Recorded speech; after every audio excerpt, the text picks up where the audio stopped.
All right. Well, thank you everyone for joining us tonight. It's one of my favorite sessions. I know it's our last session for this year's I Am a Wavemaker conference, but I am so happy to have all of us here tonight. We have our Wavemaker panel preparing for what's next. And so you'll hear from students and alumni of our CAP program, just hear about how they navigated their lives in college and beyond.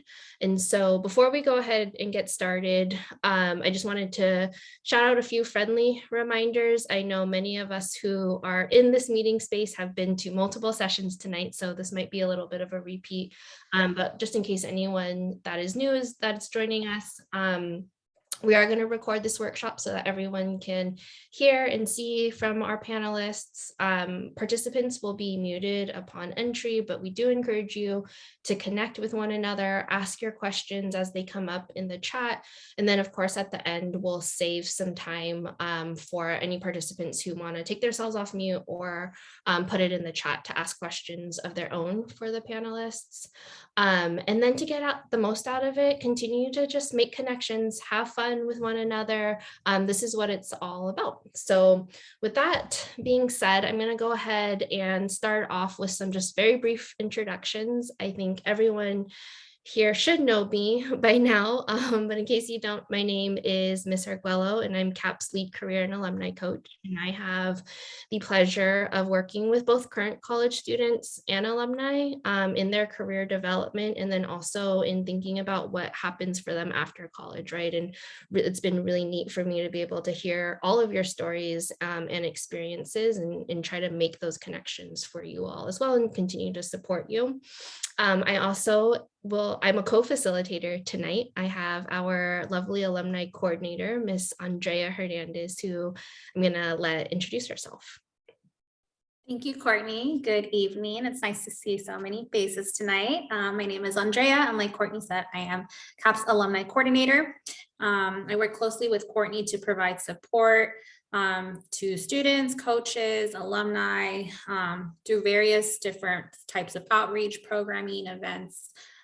So excited to be here tonight to learn from our panelists, hear any advice that they want to share with current Wavemakers, and I'm ready to take it all in. So thank you for joining us. All right, thank you, Andrea. And now the moment we've all been waiting for, I'm gonna go ahead and let the panelists introduce themselves. And so we'll start off by introducing who you are, so what your name is, what wave you're a part of, what college you are currently attending or you did attend if you're an alum, what current job you have, if you have one, and then maybe a fun fact or why you're excited to be a panelist today. So I'm going to go ahead and start with Camryn. Hey everyone, my name's Camryn. I'm in the 14th wave for making waves, and I go to Sonoma State University. I work on campus as an accounting assistant. And I'm excited to learn from fellow panelists and others about their journey through college. Awesome. Thanks, Camryn. Good to have you here. Next, I'm going to have Jesus introduce himself. Hello, everyone. My name is Jesus. I'm fourth year studying at Berkeley. And I think it's pretty exciting to be here because CAP has provided so much. Oh, I am also Bay Area 3. And it's honestly awesome to have this opportunity and to give back to the community that has provided so much for us. And a fun fact about me is I've been playing soccer since before I can remember. I love that. Thanks, Jesus. Next, we'll have Kim. Hey everyone, I'm Kim. I was a part of CAP's Making Waves program in 2016 to 2019. My coach is also in this meeting right now. I was an alumni at UC San Diego, and I'm currently working at Intuit as a communication specialist right now. And I'm just excited to be here and share any, advice, connect with you guys, and, whatever small insights I have to share, I'm happy to do so. Awesome. Hi, Oh, go ahead, Mariana. No, it's Hi, all right. everybody. My name is Mariana. I got my BES in computer science at California State University, Monterey Bay. I'm currently a graduate student, a first-year graduate student at the University of Illinois, pursuing nuclear engineering. And my current job is being a research assistant. And a fun fact about me is I've skydived before. That is pretty cool. Thanks, Mariana. Thanks for sharing. And thanks, Kim, too. All right, so now we're going to dive right into the questions. So this year, our conference theme is that of storytelling and sharing our stories and designing those stories. So our first question is focused on that. We do want to acknowledge that the choices we make in college can have an impact on our future, right? And so, especially during moments of uncertainty, transition. So we really want to reflect on how those experiences and moments have just kind of helped us to get to where we are now. So our first question is, can you think of a time when you didn't know what was going to happen next? What kind of emotions came up for you? And what strategies have you used to approach these transitions? So I will let. Yeah, I can start with this question. Okay, great. Yeah, so one of these moments was because I was admitted into UC Berkeley as a nutritional science major. However, I think it was like a year and a half in, I wanted to switch into public health. And in order to do so, I needed to apply and take these classes. So I needed to catch up. So when doing that, I didn't know if I was going to get in or not. And I was taking these classes for public health instead of taking those for nutritional science. And that was my major. And it was really scary because I was like, what if I don't get in and I'm just going to be behind? I'm going to have to pay more tuition. I'm going to take a 5th year. And it was really stressful. But the strategies I took was to create 2 roadmaps, one for each major, and see the pros and cons and how I was going to have like a plan B and plan C, just to like be prepared as prepared as possible in case anything happened, and just to be flexible of whether I get accepted or not is for the best, and whatever career or major I had, it was going to be linked to a job that I really wanted. So that's what I did for these transitions, and it's all about like the preparation and focus that you put into it.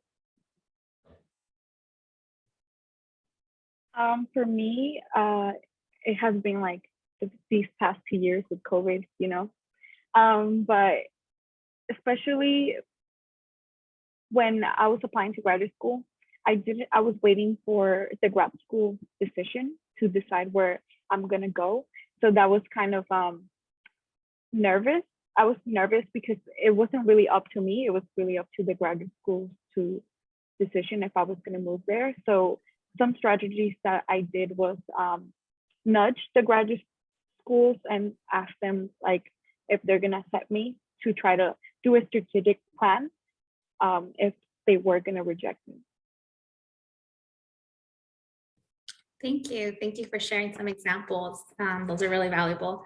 So as you just heard, our panelists and everyone in this room really has an opportunity to really design and story what that looks like in college. So there will be times in college and post-college when decisions are clear and easy, right? Very straightforward, and some that may be a little bit harder to navigate or make that choice. So how you decide to handle those situations and uncertainty is an important piece of creating your story. So the next question is, can you highlight a moment when you had clarity on deciding what was next for you? I will let Cam or Kim start. Yeah, when I first got to college, I knew that I wanted to be a business major. That was something that I knew right away. Like I wanted to wear suits and work in the city or something like that, but didn't know exactly what I wanted to do like far after that. And my first semester in college, I took an accounting class that was not supposed to be for freshmen. So it was a little difficult, but I tried really hard and I passed it. And it was easy because my professor for that class was very passionate about the subject. He made accounting, which might sound boring for a lot of people, he made it really fun. and it kind of sparked my interest for the profession. And it turns out that my professor at the time was the head for our accounting forum on campus. And through him, he opened a lot of doors and was able to let us sit down with different companies and have coffee chats with them. After that, I knew I wanted to be accountant after that class. But let me see this.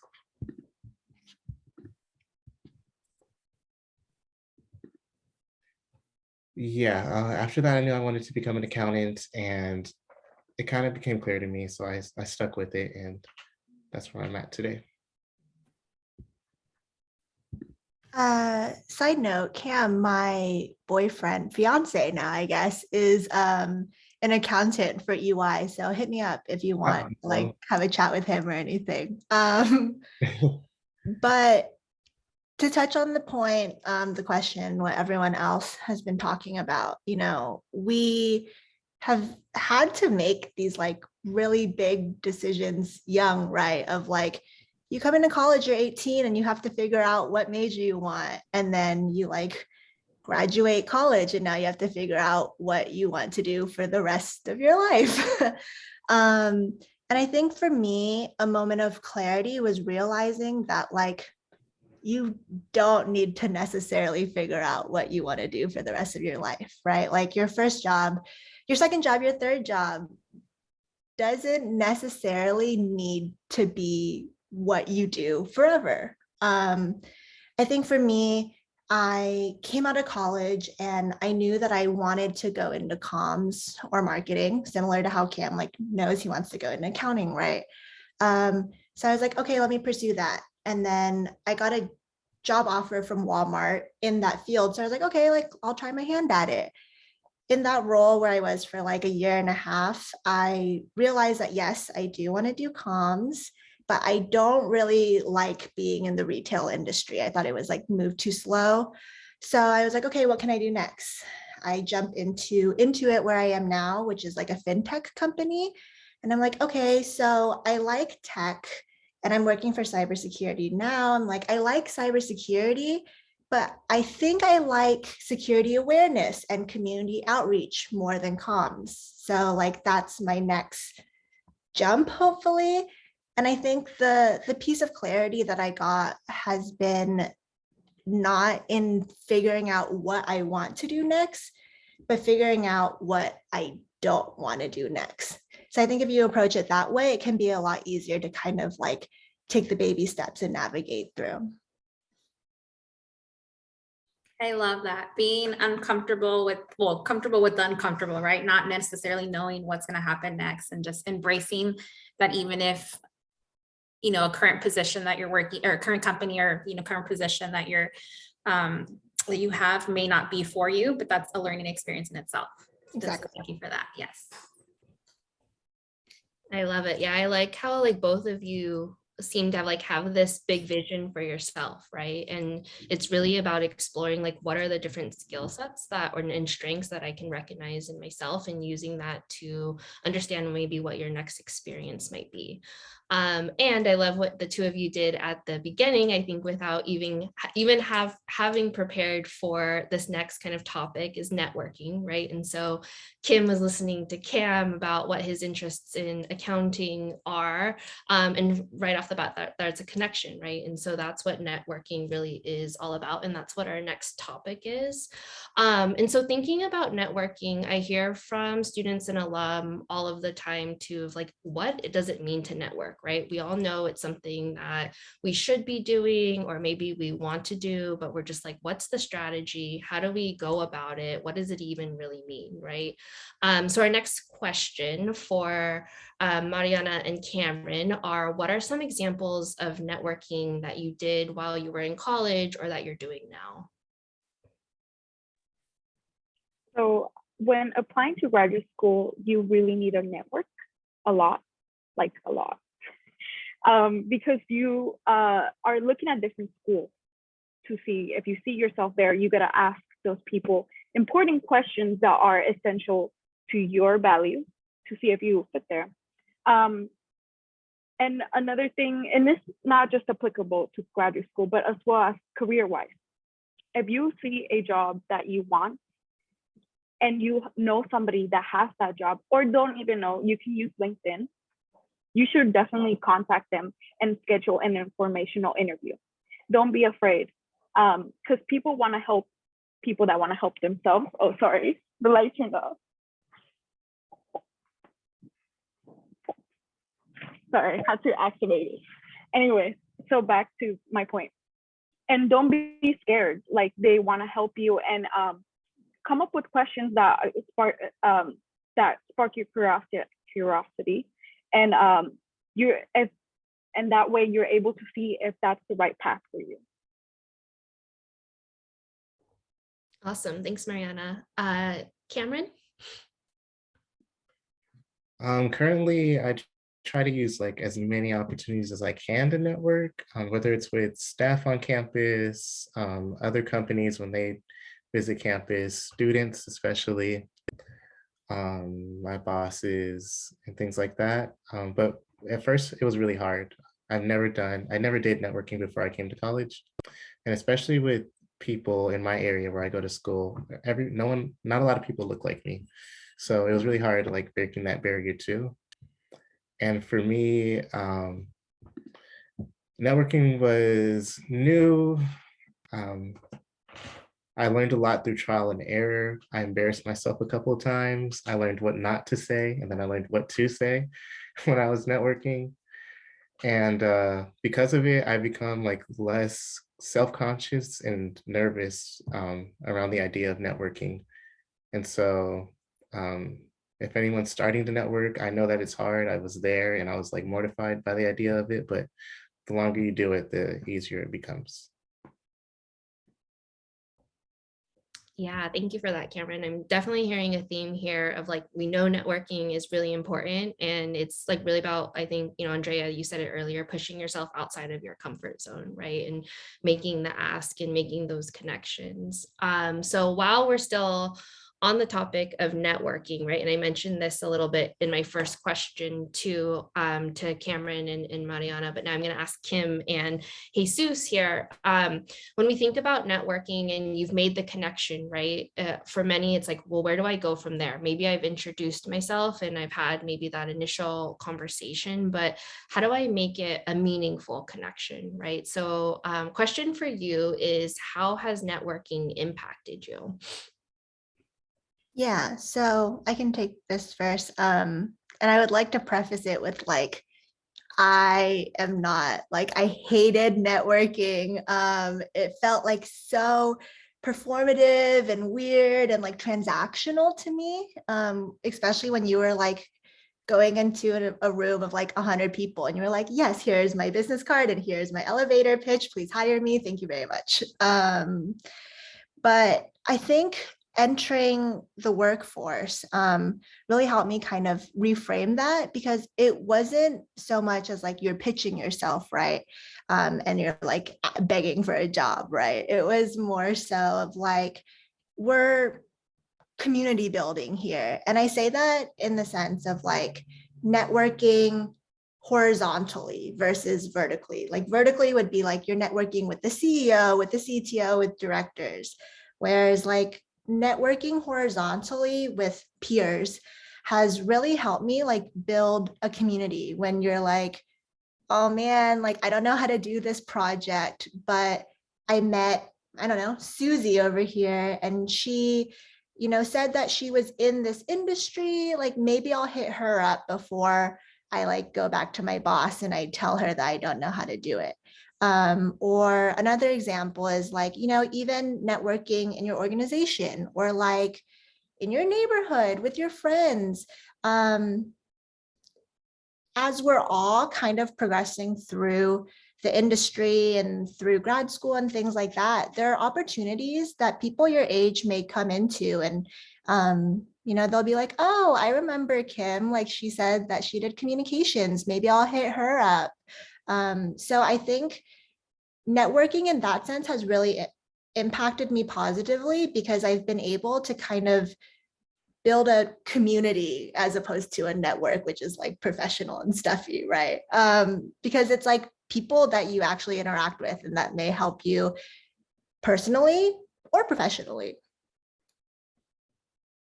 I love that. Thank you. And just like, I mean, that in itself, we are a community here, right? So everyone in this room, think of as a community and a network, if you will, right? So definitely connect, I would say. Jesus, I'd love to hear from you.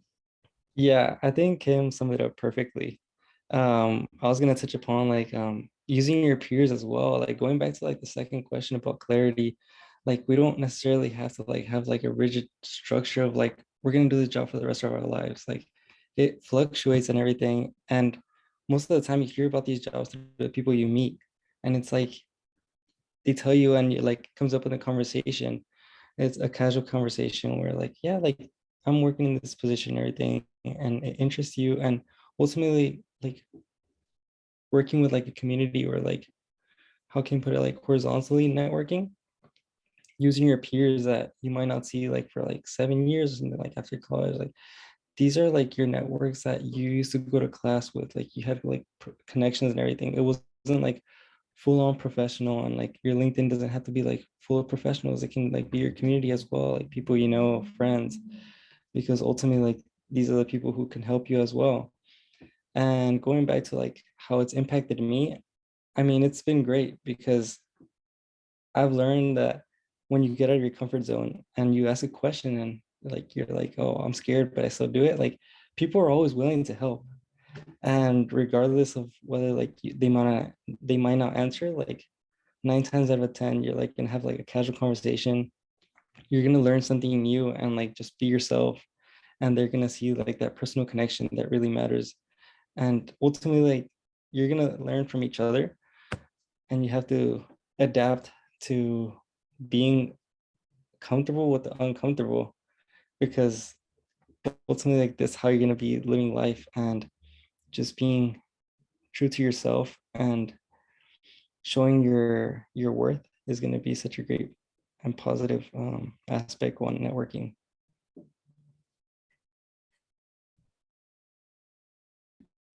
That's actually a perfect segue into networking, community, right?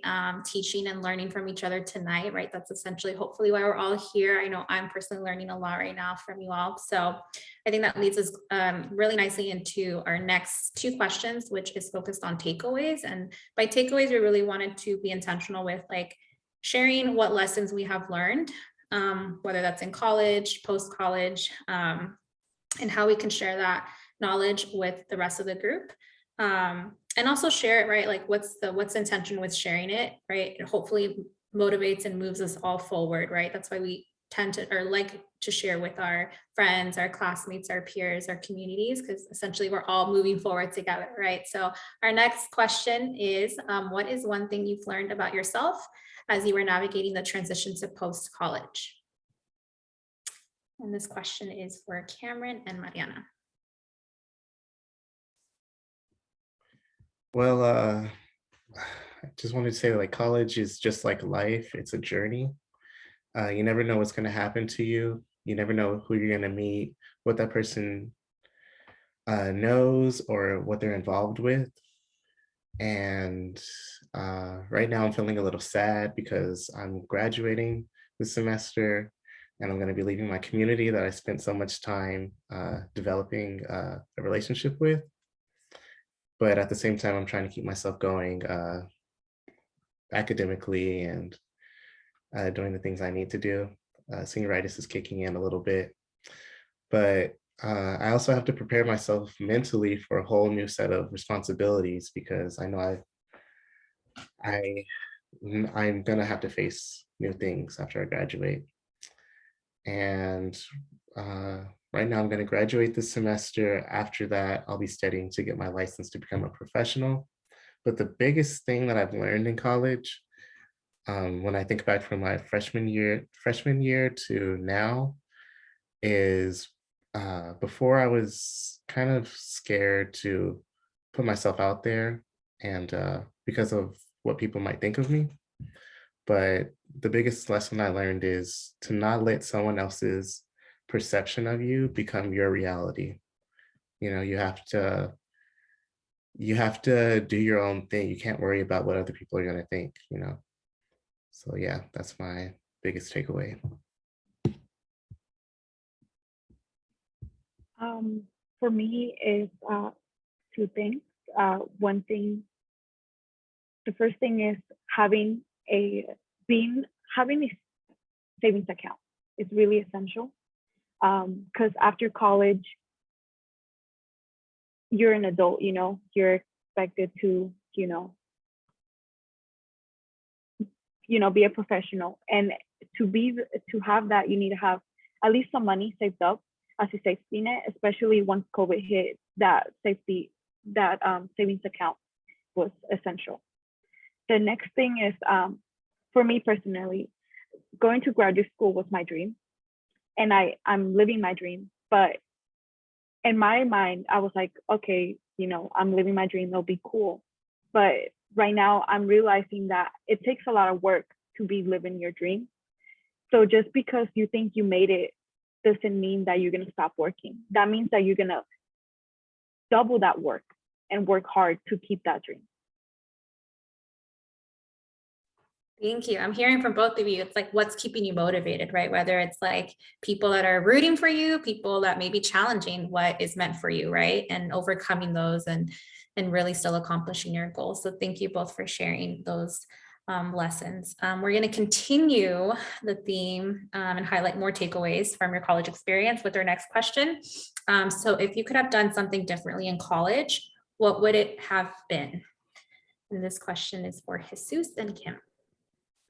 Yeah, so as much as like I don't want to live on regret and everything, it's important to look at what could have been in order to focus on the strengths of like how you can strengthen yourself and grow internally. And with that said, like some things I wish I would have done more is like use like the resources from campus, like whether that be like resources from the career center, which I'm barely using like right now. I'm like, wow, we had this and I didn't use it until now, and I'm like starting to stress out. Yeah, like study abroad, program reimbursements, clubs that would have ultimately like been like help me unwind from like the work and studying balance from college itself, because it's really difficult. But ultimately, like all of these experiences are great to have, but also you learn so much from college that you don't even expect. So it's always a journey, and you have to embrace that journey and just use what you can take away from what could have been, and know that you can still do that in the future, and just look for those opportunities. Because I'm sure like if you put into Google, there's going to be like hundreds of links that you're like, wow, like it's too late. It's never too late. And you just got to find these opportunities and just take advantage, because if you put a set date on something, then you're going to feel guilty if you pass it. So just putting that date that you have to accomplish it beforehand, then it's going to set yourself up and like use time management skills as well. Yeah, I agree with that, Jesus. But I also what I would have wanted to tell myself, like my past self, is to like, not take things so seriously too, right? Like, I think college, you are in such a special place, in your life, where like I graduated in 3 years and I thought that was like a big accomplishment, right? But looking back, I was like, I crammed my schedule so tightly. I like try to squeeze so many things in that like I didn't stop to smell the roses, Like I'm like, man, I miss San Diego. I wish I would have like gotten to see the sunset more. I wish I would have gone to TJ some more, like, I think there's always going to be work. There's always going to be life. When you're an adult, there's always going to be 10,000 different responsibilities that you have to juggle. So, you're in this special place where you're able to like kind of make mistakes and take a beat. And I would encourage you to do that in small controlled doses. Can I add something to that, Courtney? Sorry. I think it's also important to find that balance, right? Because you can have a semester where, like Kimmy said, you know, live in the moment, kind of like, you know, enjoy everything there is to enjoy in college, the college experience. But I think there's also times where you can also like be involved maybe another semester in everything that you want to do, right? It's finding that balance and taking a step back, taking one forward, and, you know, kind of, you know, exploring your different options in a way. So I think that's also important to acknowledge as well. So thank you. Yes, balance is key. Don't take what I said and like go party for a semester. I was gonna say, as long as you're finding that balance on the other side of it, it'll all work out. Thank you both for sharing that. So we talked about what are some takeaways that you had from college, right? And now we're gonna like look a little bit ahead, right? And navigating what's next for you, or how you've navigated the what's next part of it. As you approach graduation, or I'm sure Kim and Mariana, as you remember graduating, a big question that always came up was, what's next for you, right? And so, you know, one of the big topics that I think comes up for many of our students and alumni is the imposter syndrome. And I think there's this common misconception that it goes away after you graduate from college, or it's supposed to, right? You've graduated from college and now you're supposed to have it all figured out, right? And so thinking about the imposter syndrome, we kind of have this two-part question for you. How do you recognize imposter syndrome? And what is one thing or a couple of different things that you can do or say to yourself when it does come up? And we're going to start off with Jesus on this one. Yeah, so for me, recognizing imposter syndrome is like comparing myself to others and comparing my journey to others. Like coming from a low income background, like I'm always like going to Berkeley or going to my classes and be like, wow, like these other students are so smart. And I'm like, or they have like a really good job already. And I'm like, why can't I do that, or something like that? And all of that, like comparing yourself isn't the best, because like ultimately your journey is unique and you yourself are awesome, and you just have to tell it to yourself and encourage yourself and put yourself in that mindset, because we're doing the best that we can in college, and having that balance between fun, like making those mistakes, but also like finding what our true passion is and working hard towards doing it. So with that said, you just have to find your strengths and know your worth, because ultimately, like, you don't have it all figured out after college, and you're gonna feel imposter syndrome because you're entering the unknown, and ultimately everybody is learning and everybody had to enter the unknown before they got good at their jobs. So they were all in the place that you are, and you just have to prepare. And what I do is just before any interview or any like informational interview or any like fellowship or something like that, I just take a minute, like a breather, and be like, you have to be yourself and it's going to turn out fine, because ultimately you're learning and it's going to be such a wonderful opportunity. And you just have to enjoy the moment and not compare yourself or fill yourself with expectations and then just be sad when it doesn't go that way. You just have to be flexible and be ready for the spontaneous moments that can honestly be a blessing. Thanks for that, Jesus. Yeah, definitely about like trusting in yourself, right? And knowing that you have the confidence and you've gotten to be where you are because of all of the skill sets and all of that, all of the value that you bring. I'd love to hear from Camryn next. Imposter syndrome sucks. In my experience, it's always crept up on me when I'm at my lowest point. It's never been like, oh, I'm just waking up, I'm having a good day and it just comes. It's usually when I'm at my lowest point. I've had semesters where I didn't do too good. And there's also been moments where I got a low grade back on a test or an assignment that I didn't expect to get. And to kind of deal with it, what I do is try to savor the moment when I do something good. When I get an A on a test or something, savor that moment, hold on to it. That way, like later on, if you can do it, if you get a low grade later down the line, you can do it. And I believe in myself. Another thing I do is think about my family. I also think about all the hard work it took for me to get where I am today. And also remember that you can't give up. It's not an option. It's not in your vocabulary. Instead, try to problem solve. You know, if you get a low grade on an assignment, find, it was time for me to find, where's this tutoring center at, you know? How can I get help, you know, to pass this class? So problem solve instead and savor the moment are some things I would take away. I love savoring the moment and utilizing your resources, right? And so I think a big part of imposter syndrome is also realizing that you're not in this alone. So thank you, Camryn, for that. Our next question, I'm going to swing it over to our two alums on the panel.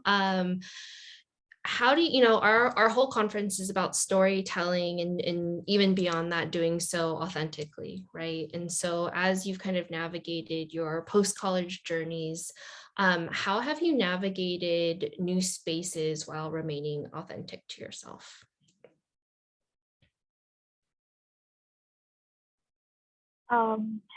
So pursuing STEM and being a minority and coming from a marginalized community can be very isolating because there's nobody that looks like you. And essentially that can trigger imposter syndrome because you look around and you're like, I don't belong here. When I was pursuing my BS, I felt a lot like that. And what I did was create a club, the Women in Computer Science Club. So I created my own community and I said, I belong here. And I found others that come from the same, you know, marginalized communities in STEM and created a community, a unity. So that's how I have tried to remain authentic to myself. That's awesome, Mariana. Go women in STEM. Yeah, I mean, I want to double down on that. Like, whether it's grad school or corporate, we're coming into institutions that like weren't designed for us, right? Like that's the sad reality of it. And I think I had an experience where it was my first and only business trip because of COVID. I was going to Bentonville, Arkansas, where like I don't belong in Arkansas. Like, what am I doing in Arkansas? But I was at the Walmart headquarters and I was going to like present a strategy plan. And I walk in the room and it's like me and 7 white middle-aged tech guys. And I was like, wow, like I do not belong here, do not belong in this room. I do not belong in this state. Like I do not belong in this company. What am I doing? And not only was it the community that I had, the mentorship of my boss was there with me, and it was her sitting down and telling me that like, listen, you do belong here. We brought you here to present the strategy. Like you should not have any reservations of your worth. So like having the outside voice, but also having the internal voice of like, you're there, you know, like whether you want to or not, like I will always be an Asian woman. Like there's no negotiating that. So it's not like pretending like I'm someone else, because it like physically you just can't be. So you have to be assured of, you know, who you are in that room, and you have to stand to the idea that like you belong in that room and you are the thought leader expert in that room. So I guess the 2 points that I've been able to like help myself navigate new spaces while being authentic is having external reassurance, but also like intrinsic knowledge of my self-worth and self-value.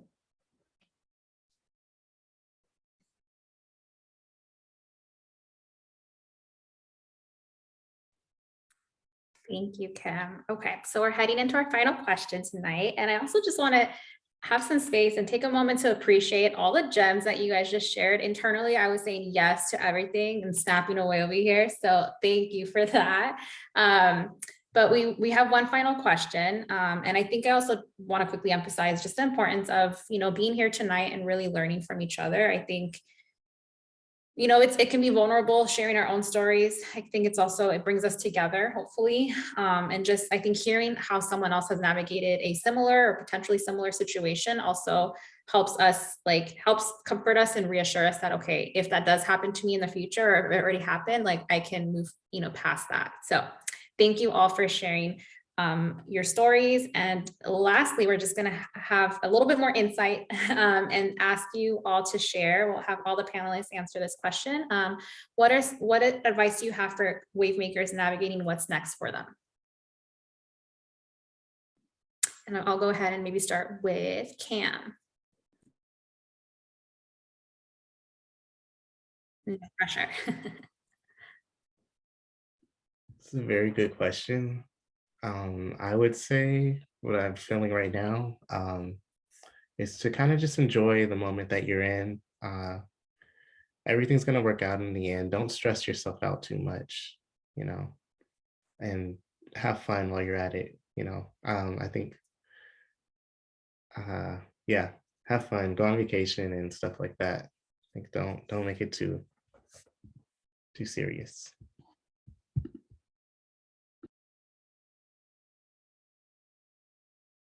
Jesus, would you like to go next? Yep. Yeah, that's perfect. I mean, saving the moment. I think another piece of advice would be to take time out of your day to focus on a hobby and to strengthen that hobby, because then you'll find a way to unwind from the day, whether you had a midterm final, whatever that may be, finding a balance between work, school, and other priorities. Just finding that time out of your day to focus on what makes you authentic and what makes you unique, because ultimately you can take that upon future in your jobs and everything, and it'll keep you motivated, keep you on your toes, while also it'll be beneficial for your mental being, and ultimately it'll give you more motivation and you'll feel that burst of serotonin and happiness. Love it. Thank you. Mariana, would you like to go next? Yes. An advice would be use your resources. I cannot stress this enough. CAP is such a great resource. Use your coaches, use their website, use LinkedIn, use whatever is available to you, because that will help you in the future.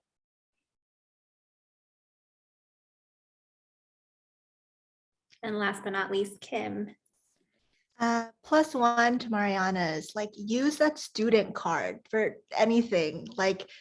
Everyone is so willing to help students as opposed to I don't know, old adults. Use it. And then I guess my piece of advice is don't let the rejections bring you down. I think when you get out of college, you're gonna face just or at least I did, so much rejection, when you're applying to jobs or school. But what really helped me was embracing an abundance mindset of, there are so many jobs out there. You just have to find the right one for you. There are so many people out there. You just have to find the right community for you. So that's my 2 cents.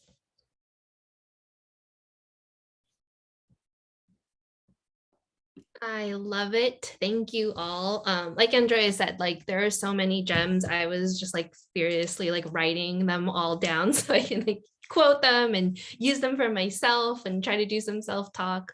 So I just want to appreciate everyone on the panel for sharing all of your insights and experiences. I think this is for the staff members that are in the room. This is why we do our jobs, right? We love listening to your experiences and partnering with you and cheering you on along the way. And so again, appreciate you all and for sharing your stories with all of us. And with that being said, I do want to open up the room. We have about 15 minutes or so for any participants who maybe want to ask the panelists. You can either take yourself off mute or drop it in the chat. I'm not sure if we have anything in the chat right now.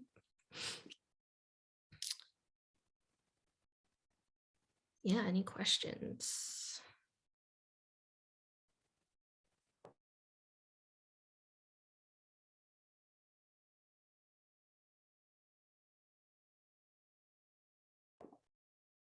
Ms. Tripp? Oh, please don't call me Miss Tripp here after Okay. 8 o'clock at night. Oh, mamma mia. Okay. Felicia or Flea. I have a question for Kim. You were just talking about abundance mindset and how that's really been helpful to you when you've faced a lot of rejection about jobs or people.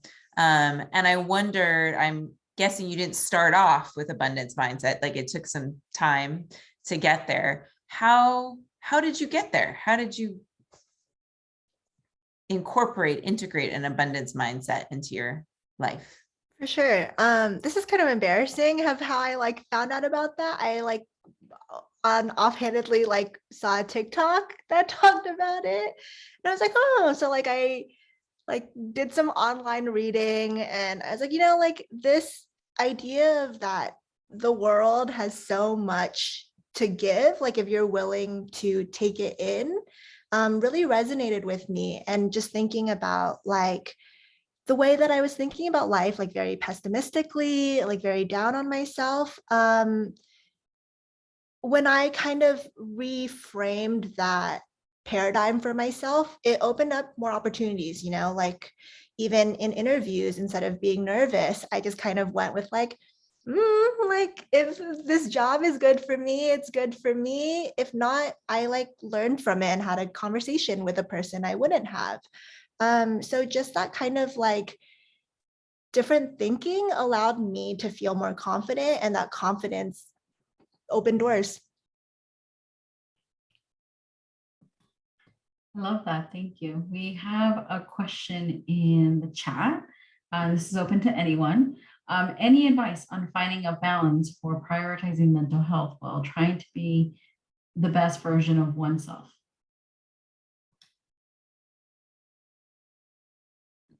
Yeah, I can answer. I think one great strategy that I take that I thank Miss Tripp for, or Felicia, since it's after 8, is meditation. Is just finding that time to just be internally present with yourself, regardless of like whether you see on your schedule that you're overwhelmed with like studying, with work, with so much, because it's so easy to be overwhelmed and stressed out. Just finding that mental break to like be at one with yourself, like it provides a sense of clarity and helps you unwind and take that mental break, which is so important.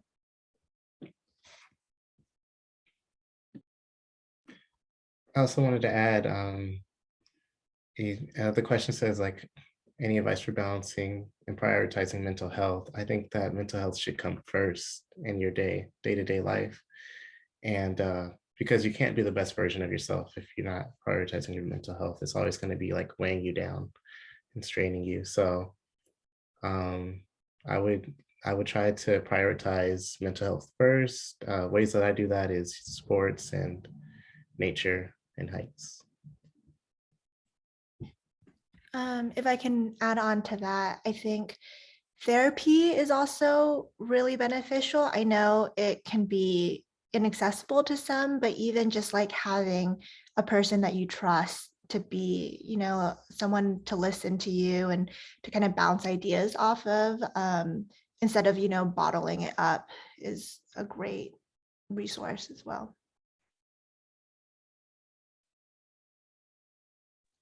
Hello, everyone.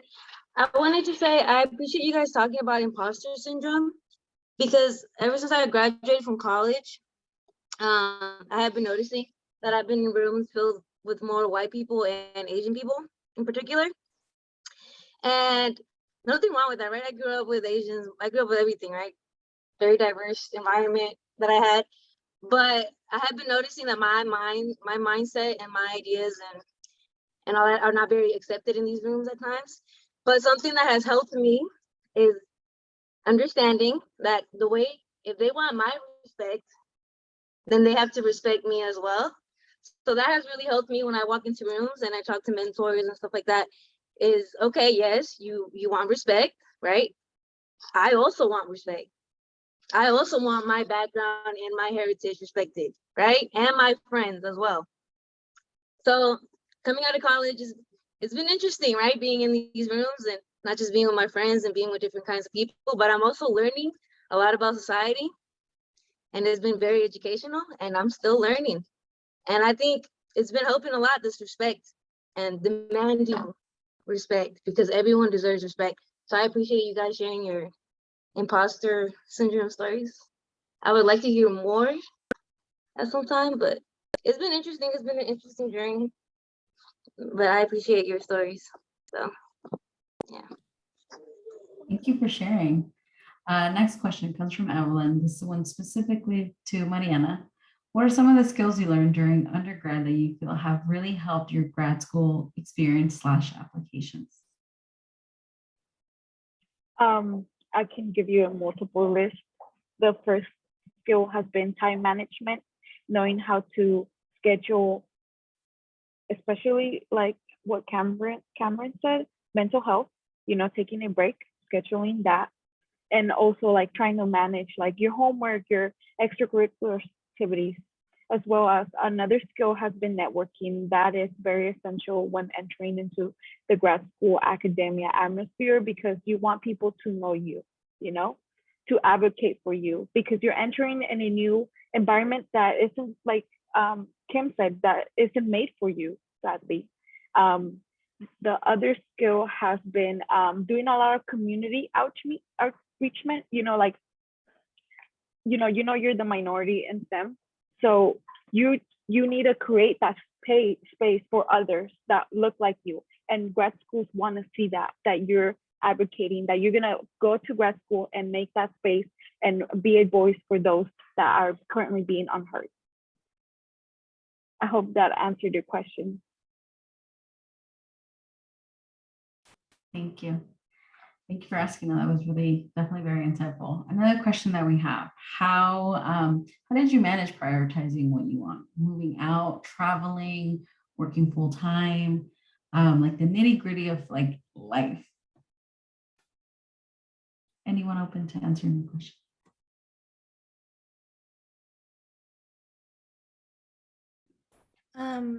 I can answer that. And adulting is hard. To double down on May's comment, I think what it is drawing that work-life balance. Like if it is 5:30, my laptop is closed. And there's always going to be work, like I said earlier, but life is short. So for me, like I really have been prioritizing traveling now that COVID is a little bit better. And that comes with a lot. For example, like that comes with budgeting. And like Mariana talked about earlier, financial literacy is something that is so, so, so important to manage, like as you're coming into the working world. I think that in itself allows you to do a lot, right? Because it's not only the time, it's like the financial capability to do so. So managing my time between work and drawing those definitive lines and figuring out like how I can not only save my money, but make it work for me, like be passive income, invest, things like that. I can go next. Yeah.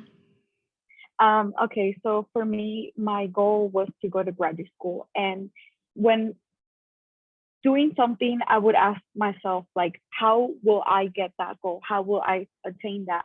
And like me doing this, would that help me achieve my goal?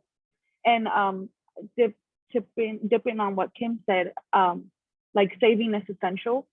For instance, if you have 2 jobs, you're getting 2 paychecks. One should go to your savings account. The other one should be going for your needs. And you got to really learn how to control that. And if you want to travel, that is great. And you need to know how to save.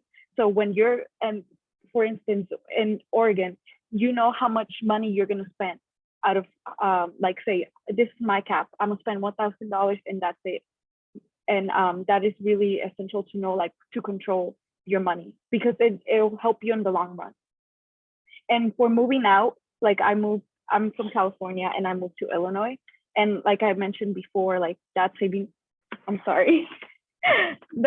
account really came essential, because when traveling, you need to have enough money to put for a deposit for a home, you know? So that savings account really became essential, as well as having a credit card, because sometimes you need credit to be able to rent out a space or even a car. This is maybe a controversial suggestion, but I would also say, like, if you can live with your parents after school, do it. Like, you save so much money that you're able to save and invest. And then from there, like 1 year, 3 years, 5 years, you have this like kind of nest egg that you're able to use for a car or apartment or travel or whatever else you want to do. I think that like it has really, really helped me. And in a couple years, I think that with the amount that I've saved from expensive Bay Area rent, I'm able to like do so much more than I would have.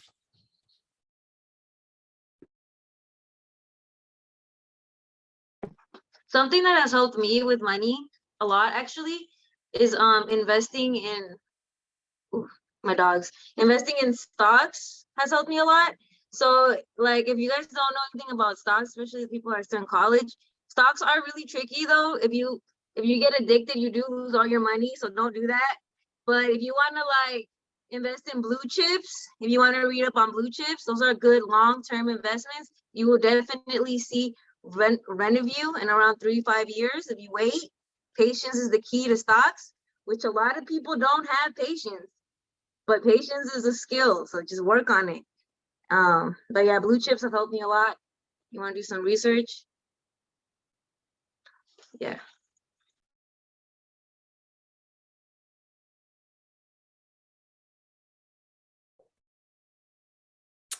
Awesome. I love all the resource sharing too. We are at about 9 p.m. almost. I know, Mariana, you are you are just a true warrior over there. I don't even know what time it is. But if there's any more questions, last chance. We're also going to be sharing this recording, and then also all of the panelists have graciously agreed to share their contact information. And so we'll be sure to send that out once we wrap up the post-conference stuff. So encourage you all to connect with one another on LinkedIn, email each other when we send those out and whatnot. Paula just dropped the conference evaluation workshop form in there. So if you all have a chance to go in there and complete it, that would be super helpful for us. But I want to close out with just appreciating again all of our panelists for dropping all of the good knowledge with us tonight. And I know there's so much more that you all can share. And so we hope to see you at our next event or next conference. And then thank you all also for participating. Have a good night, everyone.